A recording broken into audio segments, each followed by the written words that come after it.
வணக்கம். தேம்பாவணி பாயிரம் பாடலன் 7. அடவியால் வனப்பில் வாய்ந்த ஆகிர்த எனும் நகர்க்குள் புடவியால் உவமை நீத்த புகழ் வரத்துயர்ந்த கன்னி நடவியார் தவத்தில் ஓங்கி நாதனை ஈன்றாள் தாளை தடவியார் உயர போற்றி தகவடைந்திருந்தாள் அன்றோ.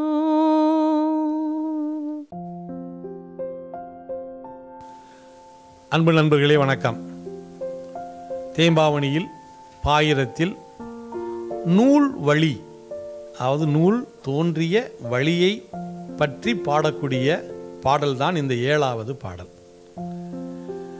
அடவியால் வனப்பில் வாய்ந்த ஆகிர்த எனும் நகர்க்குள் புடவியால் உவமை நீத்த புகழ் வரத்து உயர்ந்த கன்னி நடவி ஆர் தவத்தில் ஓங்கி நாதனை ஈன்றாள் தாளை தடவி ஆர்வு உயர போற்றி தகவடைந்து இருந்தாள் அன்றோ. அதாவது ஆகிர்த மரியாள் அவள் எழுதிய நூலிலிருந்து நான் இந்த தேம்பாவணியை எழுதுகிறேன். இதுதான் மூல நூலை பற்றிய அவர் சொல்லக்கூடியது.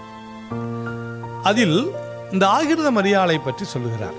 ஆகிர்தம் என்றால் மிகவும் அழகான வடிவமைக்கப்பட்ட நேர்த்தியான ஒரு நகரத்தை சார்ந்த மரியாள் என்று பொருள்.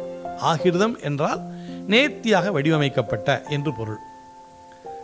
அத்தகைய நாட்டில் அத்தகைய ஊரில் வாழ்ந்த இந்த பெண் தூய்மையான உள்ளம் கொண்டவள்.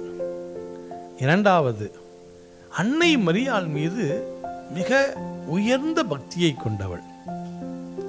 அன்னை மரியாளை தன் தாயாகவே கருதுபவள்.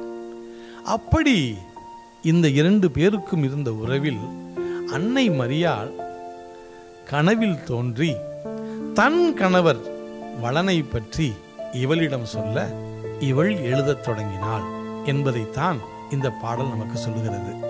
நன்றி.